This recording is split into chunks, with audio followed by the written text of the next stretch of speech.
Welcome, everybody, to... I Love You. I know. This is the signature podcast from the Prolonged Engagement. You can find us every single Monday, except for today, at noon Well, there's a good reason for that. on youtube.com/The Prolonged Engagement Show or our website at theprolongedengagement.com. There you can find this show in audio format on your favorite podcasting service. Yeah, sorry we're on Tuesday today.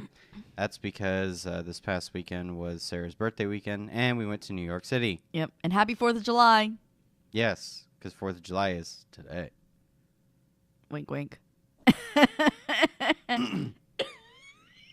So we went to New York primarily for one reason and one reason only, to see Broadway shows. Well, that's the And only a reason we specific go. Broadway show was to go see Brendan Urie in Kinky Boots. So He was perfection. we saw what? You saw 5, didn't you? You saw 5. I saw 5. Yeah. Did I see 5? You saw 5? I saw 5. You saw 4. And so the shows were... Because I'm hardcore. In order. Warpaint, Kinky Boots. The Great Comet. Yeah. Natasha and Pierre The Great Comet of 1812. Yeah. Hello, Dolly, and Present Laughter. Yeah. So, if you guys aren't big theater people, too bad. I feel sorry for you because you should be. Because it's amazing. All right. So, Warpaint. Was with Patti LuPone and Christina Ebersol. Patti LuPone and Christina Ebersol. Patti LuPone, most notably known for her work as Yellow Diamond in Steven Universe. That's not her. My diamond. My illustrious diamond. You did tell her. I did. You said, my diamond. My diamond. When you saw her at the... I said it really quietly, though, because I got starstruck. Anyway, so... This woman has a presence like no other. Oh Patti my God. LuPone's last show was Shows for Days. We actually talked about that. Yeah, we did. In another episode. In one of our old The Prolonged Engagement shows. Yeah. Like Broadway Part 2 or something like that. I don't remember what it was. Anyway, so and Christine Ebersol, the last show that she did on Broadway was Grey Gardens. Really? Yeah. She hasn't been on Broadway that long? No, she hasn't been on Broadway. That's incredible. Since Grey Gardens. Now, here we go. The 2 shows that she was in, back-to-back won Tony Awards for them. Of course. She won it for Grey Gardens, and then she also won it for 42nd Street, I think. Okay. So. Yeah. But so Christine and Patti, both 2-time Tony-winning actresses. Oh, yes. Both playing, this show is built on 2 leading ladies. And they have to be strong, otherwise the show will suffer. Right. And if it weren't for them, this show would suffer big time. So... oh, yeah. The show's very hard to, I feel like, connect with. It focuses on 2 fashion... well, not fashion. Cosmetic icons. Elizabeth Arden and Helena Rubinstein. Mm-hmm. And it goes from, I think, like the first time that we see them is in the 30s. Yeah. And all the way to the 60s. Follows into the 60s, like right before they die. Yeah. And so it kind of chronicles this feud between the 2 of them that went on throughout the years. To the point where they never said each other's names. Yeah, Christine Ebersol playing Elizabeth Arden and Patti LuPone playing Helena Rubinstein. The score of this show I didn't think was anything. It wasn't anything to write home about. It wasn't anything to write home about. It was just kind of there. Yeah. I felt like they were stronger. If it weren't for those 2, I think that this would have the show would not have. The show would have been a flop. Yeah. However, they absolutely knocked it out of the park. Oh yeah. Plus, they have some of the best voices on Broadway. I think so, especially at their age. I mean, come yes. on. Patti LuPone at. I mean, she has to be reaching 70, right? Yeah, if they're not already there, and their voices are still just stellar. Right. Oh, so good. The fact that that woman can belt Mm-hmm. high notes the way she does. But she even said in an interview that right before the Tonys, she stopped belting them. She would just use her head voice. Well, it's hard for her at this point. I'm sure. Yeah. But she saved it for the Tony show. Mm-hmm. You saved her belt for the Tony show, and then afterwards she's like, you know what? I don't have much longer after that, so I'll belt it. Mm-hmm. So we got to see the full belt, which is cool. Which and is this may beautiful. be her last. Oh no, she says it's the final one. She can't. She'll still do concerts, but not musicals. Yeah, she says musicals are a little too much for her at this point. Too much on the voice.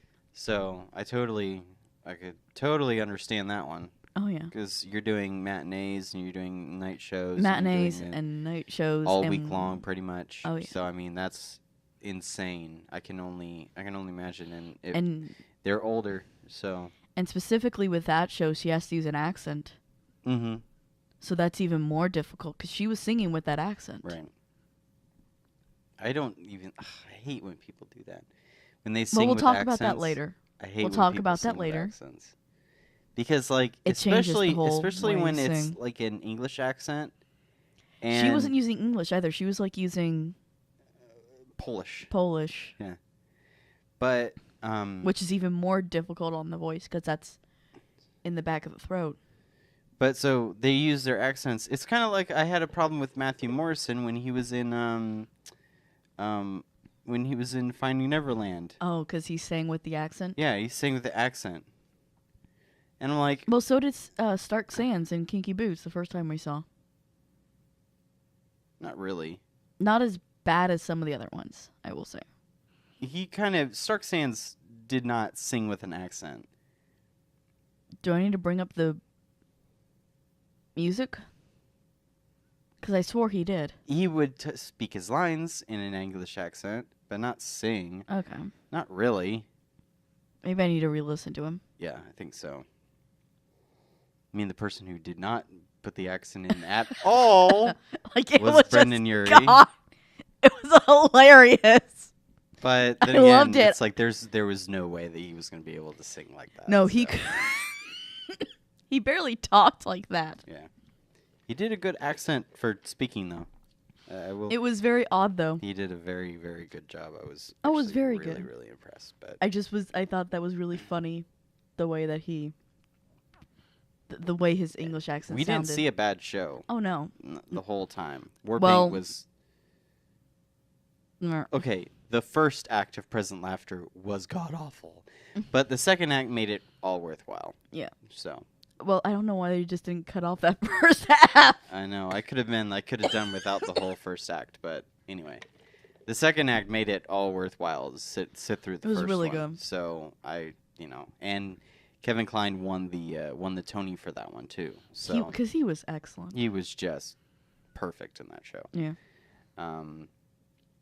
Warpaint was very good. Awesome. Very empowering. I thought that for women. I thought that the empowerment of it kind of made me feel like the show was better than it was. Oh yeah. Just because of like the message that it was going, and there were lines in there like, because in the 40s, in the 30s, 40s, and 50s, women didn't own companies. Yeah, they were CEOs. Helena Rubinstein and Elizabeth Arden were unicorns in their field. I feel like pioneers. I mean, absolutely. And there were there was a whole song about it too. If I Were a Man, right? Where they sing about, well, would my life have been easier had I been a man? The answer is yes. Yes, unfortunately. And then they also go on. There's a time that Helena Rubinstein is trying to buy a apartment. Mm-hmm. She's trying to buy a penthouse. And she is turned down. Yeah. The owners of the building won't allow her to buy the penthouse because she's a woman. Because she's a woman. So she goes, you know what? I bought the whole damn building. Yeah. Which I was like, yes. Yes, queen. Yes, queen. I was like, you own that shit. So second show we saw was Kinky Boots with Panic at the Disco's Brendan Urie. Mother of God. And I was so shocked. We got one of the limited run shirts. Yes, we did. They only sell like 100 of them. Sell 100 a night. Yeah. They only make 100. Yeah. We had to get there really early. I'm sorry, guys. I'm sick. So we had to get there. Excuse my voice. So they said that they were going to open the doors at like 7. We got there at 6:45. We got there at 6:45. They didn't open till the show 7:30. Show didn't start till 8 as well. So they didn't open till 7. We were one of the first like 20 people to get into the door. So we went straight upstairs to get the 2 shirts. We got the 2 shirts. It was so we should have worn them today. I'm sorry. I like my I do too. My Nintendo World which we'll talk about too. Shirt. The song "Don't Threaten Me with a Good Time" has a song in there that says there's a line. I lost a bet to a guy in a chiffon skirt, but I make these high heels work. And so if you don't know what Kinky Boots is, it's a show about a failing shoe factory, and the only way that they're going to make it is if they find a niche market. So and they do. They find a niche market. Drag queens that need heels, that need stilettos. So they and it's make pretty these, genius. So, I would love those because then I wouldn't feel so scared. So they make kinky boots, of course. So for drag queens, and so they are hot. At the end of the show, like the all of this, it's oh my god, it's such a good show. And it's so heartwarming. It's got an awesome message. Made me cry at the end. Oh my god, it's so good. I was bawling while waiting for Brendan Urie. Oh my god, and so at the end, Brendan's character Charlie has to come out, and he's decided to go to Milan all on his own and show his own shoes and show the shoes off and whatnot. And so he comes out wearing these boots, and he can't walk. And he can't walk in the stilettos. He did really well in that. And, I felt like he was falling and like on his ass. It was awesome. Yeah. And so it's a picture of him in those boots, in that getup, and it says, "I make these high heels work." And then it says "Panic at the Disco" cross Kinky Boots. It's a really, really cool looking shirt. So I'm glad that we got that. And fuck, Brendan Urie did such a good job. He really did. I was very impressed with the characterization of Charlie that he did. Even, I know his last name was Guy, and I can't remember his first name. J. Harrison Guy. J. Harrison Guy. The guy who played Lola, who was super sweet, by the way. I'll explain later. We got to meet everybody. And it was awesome. I thought they both did such a good job, and I felt like they explained a lot of the storyline that we missed the first time around. Yeah, the first time we saw it with the original cast, mind you, which was stellar, by the way. Oh, yeah. This was something like 5 years ago now. And so it was really good. But I think that, and I even told you afterwards that Nicola was Charlie's fiance throughout the show. I just felt like she was a total and utter bitch the first time I saw the show. She was not an enjoyable person at all. Right, and I found like she had like no redeeming qualities. Like, there was no redemption for her. Not at all. I thought that she was just a bitch all the way through, but I thought that the way that they worked together in this time was... I mean, I sit there and I was like, oh, I get it now. There's actually chemistry between them, and not just that, but it also is that chemistry of a relationship at the end of its lifespan. Right. It's, I felt like you actually saw that there was a downfall in that relationship. Yeah. Like, it just wasn't already over. Like, oh, they were happy at the beginning. Oh, now I have to go and save my father's company. She doesn't understand why. And he's like, this is, he's learning who he is finally. She's learning who she is finally. And they are just growing apart. And you can actually see that happening. Oh, yeah. It is, and it's very nice. It's quite something. Like I said, Kinky Boots doesn't have the original cast on Broadway anymore. Of course So not. if it's coming to your Go town, see it. It's worth it. you gotta go fucking see that show. It is spectacular. It really is. In every way, shape, or form. I mean, Kinky Boots might be my favorite Broadway musical of all time. It is that good. I think it's very, for me, it's up there. Definitely. It's that good. It has one of the best messages, too. Yeah. Oh, it was so good. And I felt like the scene with Dawn. Mm-hmm. Which one? So, the only original cast in Kinky Boots is Dawn. I think he left for a little bit and came back. I don't think that he's been doing the same show. I was wondering. Because in the bio it says he originated Dawn. Yeah.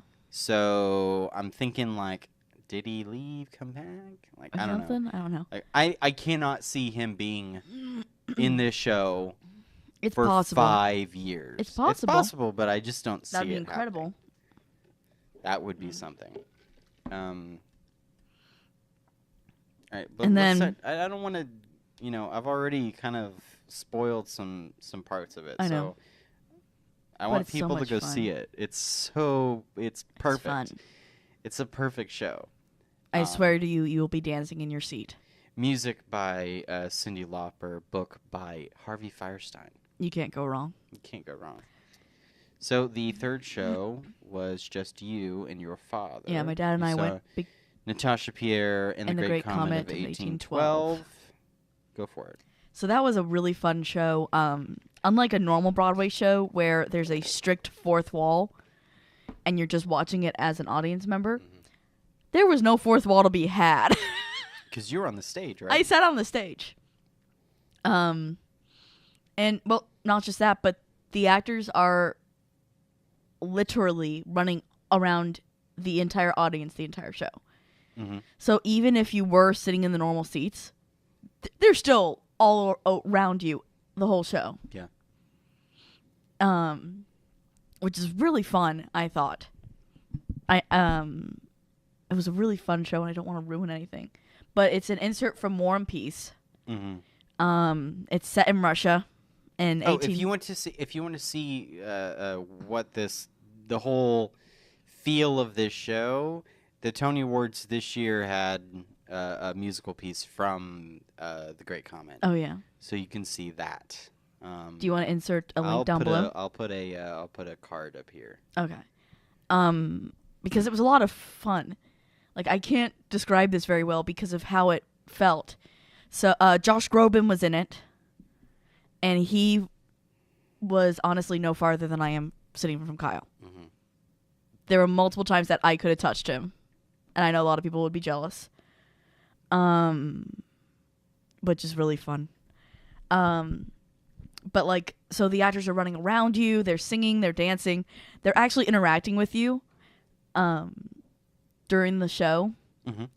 So there was one guy who, during one of the songs, got like this close to my face and was singing in my face mm-hmm. about writing letters to home. So they also gave out... Takes place in Russia, right? Yeah, Russia in 1812. Mm-hmm. And it's like one chapter of War and Peace, it's just right? a chapter of it, yeah. It's like one chapter of War and Peace created this whole musical, so... and I was like, if it's this exciting, I'm actually going to read War and Peace now. Right. And so this was starring Josh Groban. This was actually his last weekend. So I know. Yeah, so Sunday I went to see him the day before he left. Yeah, so Sunday was his last day. So... Mm-hmm. And yeah, Present Laughter was ending Sunday when we saw it too. So, and it, I will say with, The Great Comet, the set for that mm-hmm. was completely immersive. You walked into that theater and you felt like you were going through a custom sport in Russia. Oh, really? Yeah, that's cool. So the walls were gray, covered in different posters. Mm-hmm.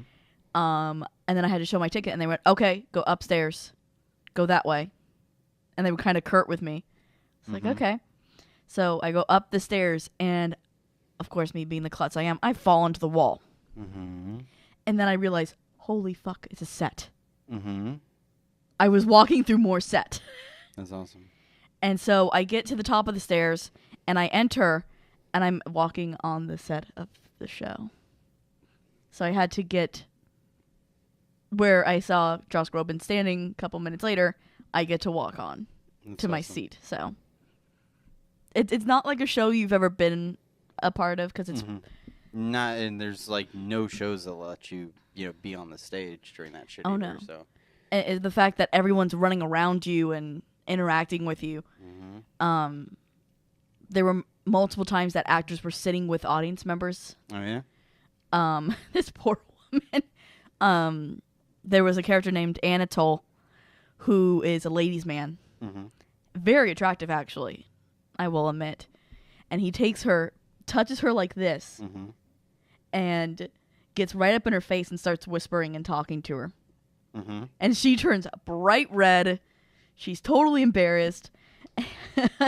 He's like, and I guess he must have said something to the effect of, "Oh, it's okay, I'm not gonna hurt you," or because she was just like, she's like, okay. It was just really funny. Next was our favorite show of the weekend. Far, unfortunately, I never thought this. I would never admit that this would be my favorite. My favorite show. Never thought in a million years. Hello, fucking Dolly. We did not. We didn't see it with Bette Midler. No, she was out. Bette Midler was out for the weekend, and instead in we her saw place, Donna Murphy. You can't go wrong. Another huge Broadway diva. She hasn't been on Broadway for quite some time. Yeah. I think the last time that she did a show was Wonderful Town, and that was something like 15 years ago. Yes. But she's a big fucking name in Broadway. Yeah. And she's actually a big name in everything. Yeah. She voiced Mother Gothel in Disney's Tangled. In Tangled, so that's her voice. And she was fucking perfect in Hello Dolly. I was a little like hesitant on that one because I was like, man, this is an old musical. Oh, it's a very old musical. And I'm like, I don't know if I'm going to like it because old musicals are like, they're just like staccato. And they're plot hole crazy. There's like no. Most of the things just end in Deus Ex Machinas, and kind of do. And even though this kind of did, it was semi-believable, but it was super cute. The production of it all was impeccable. Yeah. Impeccable. Yeah. It was perfect. Of course, I cried like a baby. I'm a stupid romantic. And you started crying during It Only Takes a Moment. Yeah. Yeah, all that good stuff. So this was Donna Murphy as Dolly. This was David Hyde Pierce as Mr. Vandergelder, Horace Vandergelder. And then who's that fucking guy that played the? Fuck it, who cares? The one who won the Tony. Yeah, the one who won the Tony. Who gives a shit about that guy, really? But we were really excited to see David Hyde Pierce. Not so much Bette Midler because we really wanted to see Donna Murphy in it as well. And that was a fucking great. That was the perfect idea. Yes, was to go see Donna Murphy. She's a nice person too. She was spectacular in every way. And then when she came out, did she like talk to your daddy and stuff like that? And she talked to me too. Yeah. Like your daddy said, like, oh, we're so happy to have you back on Broadway. We've seen you in Wonderful Town, and we saw you in King and I, and whatever the starts with a P. I can't remember the name. Show she did long ass time ago. Yeah, a long time ago, because your parents have been going since the 1812s. So he's like, oh, I'm so glad that you're back on Broadway. She's like, oh, my God, thank you so much. You guys were such a great audience. And I was feeling really tired at the beginning. But then you guys perked me right up. And, I mean... And she was just a really wonderful person to talk to. I told her that I got to see her as a kid in Wonderful Town. And she goes, kid, you must have been a baby. Yeah. You were like 10. I was like 10 when I saw A Wonderful One for Town. Yeah. Super fun show. But yeah, I didn't think in a million years that I was going to like that show as much as I did. Me neither. Because, and I went in expecting myself to hate it. Yeah, I did, because I was just expecting it to be an old musical. Yeah. And I'm like, I don't know, that I do not have nostalgia for old musicals. They just don't. Old musicals don't hold up with me. There's very rare times that an old musical will hold up. Yeah. And this is one of them. And yeah, this is one. But I have to give it to Donna Murphy. Yeah. And to David Hyde Pierce and to that whole cast. I think without that cast, you don't have that. And I think that they casted that show perfectly, because the people who were on that stage doing that show did it impeccably. Oh yeah. Like, they knew exactly what they were doing. They knew exactly how to deliver those lines. They knew exactly how to sing those songs. I mean, just I think they understood the nostalgia factor of the show, and they understood the time frame that it came from. Because there were definitely some songs in there that was like, You were pissed off at the beginning. There's a whole show about how it's called It Takes a Woman, right? Isn't that what it was called? Yes. It Takes a Woman, and it's sung by David Hyde Pierce.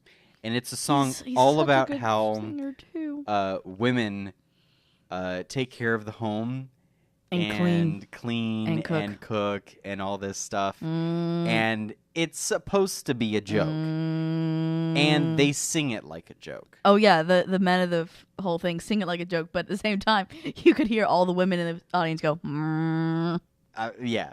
Because, yeah.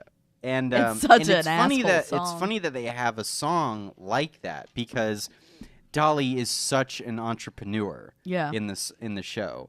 I mean, she is the driving force of everything. Oh yeah. And she is the mastermind throughout this behind the whole story. So she knows exactly what's going to happen, exactly how people are going to feel, exactly what people are going to say. I mean, she's got it. She's brilliant. She's brilliant. So and this is a very empowering show for a woman. Oh yeah. Especially in the time that it is. What is it, in the late 1800s? Yeah. Right? Late 1800s, probably early 1900s. Yeah, something like that. Because they don't talk about the turn of the century, so yeah, it's probably 1800s. Yeah. So I mean, it's like it was so good, and the costumes, for fuck's sake. Oh my god, I wanted to kiss that costume designer. Absolutely amazing. Oh my god, I loved it. The whole show was colorful. It was fun, upbeat. There was it was like dance fucking crazy. All those dancers were amazing. I felt so bad for them at the end, because this was like a musical in every way, shape, and form of the early time period. Yeah. Yeah. This is a classic. You see this show musical. And you're like, oh, this is where they all get it from. Yes. You know, where all the stupid musical jokes come from. Not just the jokes, but this is how musicals are built. Yes. This is how they're made. This is what they're supposed to be like. Like, without Hello Dolly, we wouldn't have Kinky Boots. Yeah. You know, it's like that. Oh yeah. That's what I'm saying. Oh yeah. Yeah. Well, and the other fun thing that happened to me at the stage door. So the guy who got the Tony, actually, he signs my playbill. And he looks at my neck and he sees my necklaces I normally wear. He goes, "That's really pretty. I like that." And he goes, and I went, "Oh, thank you. That's actually my engagement ring." And he goes, "Oh!" And he goes and grabs it off my chest. My engagement ring off my chest. And he looks at it and he goes, "Oh, it's so pretty." And I was like, "Yeah, I've been with the guy for 12 years." And I turn around, I can't find Kyle. And he's like, "Oh, is he around here somewhere?" And then so Kyle was like hiding behind my dad. I'm like, "Yeah, there he is." I was standing right behind you. I couldn't see you. Literally right behind you. Yeah, you were right behind me. That's the problem. Yeah. And he was like, "Oh my god, I love stories like that. I love people who've been in love for years." And then you told David Hyde Pierce, you were like, "Oh, I was raised on Frasier, and now I'm a psychologist." And he tells you, he goes, I'm sorry if I was the cause of any of that. Every once in a while, you'll go to see these shows, and then you'll sit at the stage door. And then the actors are just regular people. Oh, yeah. And they're so sweet. You know, every once in a while, you'll find them where they actually want to talk to you. They want to talk to their fans and whatnot. and they want to sit there and be like, oh, you were cool, your ticket paid me, and I enjoyed doing it, and I want to meet you, and all this other things. Yeah. And there's lots of actors that I've seen on Broadway that do that. Stark Sands was one of the best ones. I still feel like. Yeah, he was fucking great. Yeah, but he took me in for a hug and everything. Mm-hmm. Everybody in American Idiot hugged you. I know. Like everybody, except for John Gallagher Jr. Except for John Gallagher Jr., which is a dick. No, he's probably not a dick. He's just very busy, and I think that he's like really anxious. Like, I think he's an he has anxiety. anxiety and things of that nature. Just like Brendan Urie. Yeah, Brendan Urie had. There was a point where, because I've never seen so many people at a stage door before. That was insane. I mean, like there must have been 200 people out there. At least. There was a lot of fucking people. Like there was. They went behind us for a very long time, and we couldn't get out of there after seeing that him was like and a mosh pit almost. It felt like. But Brendan's assistant came out and he's like, "All right, guys, here's the rules. Here's the rules." He's like, "If you push in this barricade moves a centimeter, we will leave and not come back." He said, "You will not get your autograph." And then he's like, "Also, if you scream and shout at Brendan, the other night he got a panic attack. He got a panic attack because people were screaming and yelling at him." And he said, "Guess what? If that happens, we're leaving. Brendan's mental health is more important to me than your fucking autograph." And I was like, all right. Brendan Urie was a really nice person. He came out. He signed all the playbills he could get. He was a very nice person. He was saying, "Hey, thank you very much." He was being really cool about it. I just feel like there was no. I feel that if there were less people and they weren't so crazy, then I think he would have been like, "Hey, how's it going?" And he would have talked. He would have talked to people. There was just, it was bedlam when he came out there. So I can understand why he was just like, "All right, I need to sign and then move the fuck on." Yeah. It was very obvious that he probably has GAD or social anxiety. Yeah. Well, probably not social anxiety, probably GAD. Yeah. Because it was fucking chaos. I even felt like nervous. Yeah, we were still getting pushed around. And I was getting pushed, and and thank God for you, because I felt them pushing on me, and I felt you push back, and I was like, I need to stay here. I need to stay calm. Yeah. I'm sure some teenagers weren't so happy. Oh, no, they were not. Because I was just standing there, and they're like trying to reach over me and put their playbills in his face. I'm like, I'm sorry. It was like, if you would have asked me, I probably would have, I would have been nice. I would have been nice and maybe like taken your playbill and handed it to Brendan, things like that. But nah, bitch. But no, you're going to be a dick. Yeah. That's what I felt like, though. A lot of those kids there were just assholes. I was afraid that was actually going to be way worse. I thought so too. Like I thought I heard horror stories about the Kinky Boots. I thought the whole show was going to be like full of like people who go to Panic at the Disco concerts, frickin' teenagers and shit, and that was not the case. No, at all. There were a lot of 15-year-olds there to see him, but that show was not just him. No. He did not make that show. No. J. Harrison Gee was spectacular. And I can't remember her name, but she was really sweet too when we met her. The one that plays the love interest? Yeah, she was really cool. She was super sweet. She was talking to everybody too. Yeah. But the last show that we saw was Present Laughter. And I got to do something different with that too. That's Kevin Kline. Yeah. He won the Tony for that one. It's already ended. Yeah. Unfortunately. It had to end on Sunday. Right. I said he won the Tony for it, right? Yes. And it's a farce. It's farce. It's a farce, but it's really teetering. French farce. It is teetering. Yeah. The oh my God, it was, and it's an old show too. So to give you an idea, the show is actually from the 1940s. Is it really? Yeah. Is it that old? Yeah. Because it's set in the 1930s. Right. It was written in 1940. like It 1941 was or set 2. in like 1939. They said it was set in 1939. But it was written like 1940, 1945 time period. It's awful. So you can now get an idea of how old it is. Mm-hmm. And it comes through. It really, really comes through because those plays that were written a long time ago, they're just like, oh my God, mind-numbingly boring. So but you could tell that the older crowd. The first it was meant act for an older crowd. was mind-numbing. I fell asleep. Absolutely mind-numbing. I mean, I have never fallen asleep in a show before in my life. I was really, really trying hard to stay awake during that one. I fell flat ass asleep. Mm-hmm. There was like a few things here and there. I was like, that was kind of funny. And then what was worse is that I had that woman in front of me and I couldn't see the show at all. Well, and then we switched and you could It was see fine. Yeah. Then I had the monolith in front of me. Which was great because the second act was so much better. Oh, yeah. So, like, the first act, of course, mind-numbingly boring, just awful. Kyle and I even talked about, like, leaving. Yeah, a few things here and there of, like, oh, that was kind of funny. That was like, cute. well, if it wasn't for Kevin Kline, that first act would have been just the worst. Oh, yeah. The second act wouldn't have been much better. No, it wouldn't have been. But there was that one character, the Mr. Moore.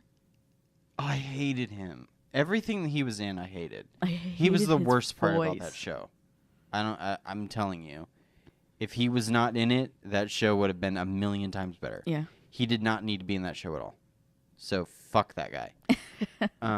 But the second act, because the first act was pretty much just like character setup. It was character setup and exposition. And it was like an hour and a half of character exposition. I'm like, which if anyone has ever seen Urinetown, exposition kills a show. Yes, it does. It does. That's actually a song in Urinetown. Right. That exposition kills a show. Mm-hmm. So they put all the exposition in one song. Right. So that you cannot do that much exposition, okay? Like 10 minutes of exposition. And that's you're good. what you need. Move on. And then you need to move on to something that actually happens. Now, granted, plays that are written today do that. Pretty much like that. Plays that are written in the 1940s, not so much. Nope. So the whole first act was exposition. It was all and then just at the final end, all set up. Then the final end of Act 1, something happens. Yes. It's like I think it was like the last 10 minutes. So the final 10 minutes were actually good. So yeah, the final 10 minutes, something actually happened. Which instead of just kind of teetering on something. Which sparked the rest of the show. So the thing that happens at the end of Act 1 is the catalyst for everything that happens in Act 2. So, and Act 2 starts off with a bang. And it really, really, really good. Mm-hmm. Just like every single line is written. It's a zinger. Everything is a zinger. And the people everything that they are doing, like Kevin Kline just acted it perfectly. Every single mannerism that he does, like adds to the comedy. Mm-hmm. They're throwing people into rooms. People are coming out of rooms. People don't know what's going on. He has like 3 lovers that are in the same room at the same time. And they're like, and then people don't know that he's loved one and didn't love the. It was, oh my God. So it was perfect farce. It was perfect farce during the second act, and I'm so glad that we stuck around to watch that one, and because it made. I mean, without that, the show would have. It would have put a sour taste in my mouth, and but it was.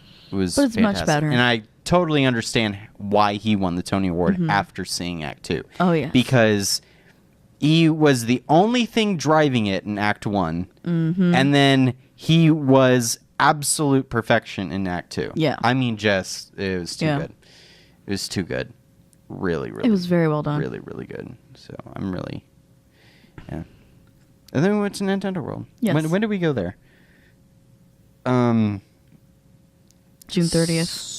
Friday. Yeah, Friday. So before we went to go see Kinky Boots. Mm-hmm. Yeah. Went out and did some shopping and then went back and took a nap.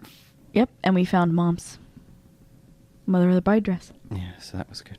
That was exciting. This is from Nintendo World. This Legend of Zelda and the Nook's family business. Let me actually put my hair back so you can see the shirt better. You got a KK Slider one too. I do have a KK Slider.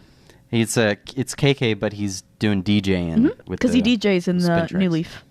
Oh, does he He's really? A DJ, yeah. In New Leaf, he's a DJ? He's a DJ on most nights except for like Saturday when he's back to playing his guitar. And if you go on Saturday night, you can get a special track by KK. Oh, that's cool.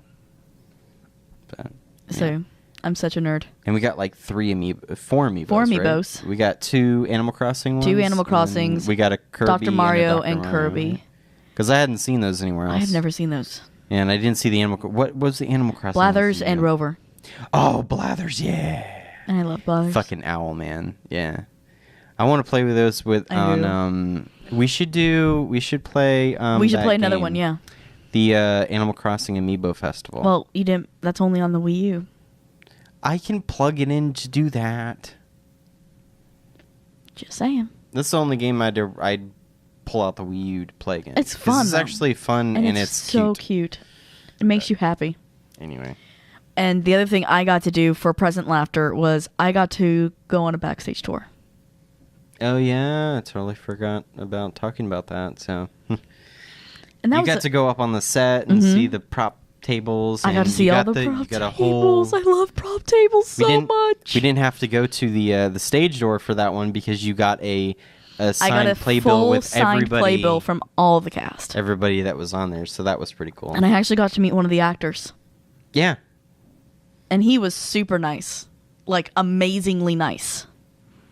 He was just like a normal guy being like, yeah, I'm an actor, and it's awesome. He was really nice. I liked him. Well, we've been going on for 42 minutes. Because we can't shut up about Broadway. That's how it goes. Broadway and theme parks are our issue. All right, everybody. Well, this was... I Love You. I Know. You can find us every Monday at noon, except for today, on youtube.com/The Prolonged Engagement Show. Or you can check us out on our website at theprolongedengagement.com. There you can find links to this show in audio format on your favorite podcasting service. If you didn't already know as well, I put out a link a little while back. We actually have... I bought a new domain. So tpe.show will take you straight to the YouTube channel. Yay! tpe.show. That will take you to the to our YouTube channel. Yeah. And then if you want quick access to all of the podcasts, but I actually have the links down in the descriptions that go straight to all the different podcasting services. Alrighty. Or you could just type in like apple.tpe.show. And that'll take you straight to Apple Podcasts on your phone. It works as easy as that. So, all right, guys. Well, we will see you next week. Well, actually, tomorrow. No, because I released both of them today. Oh, never mind. All right. Love you. Bye. Happy 4th of July. Hey, guys. Thanks for watching. And if you want to subscribe, you should click over here. If you want to watch the latest episode of I Love You, I Know, click right here. If you want to see our latest video, click right here. And if you want to see our latest Let's Play, click right here. If you're listening on MP3,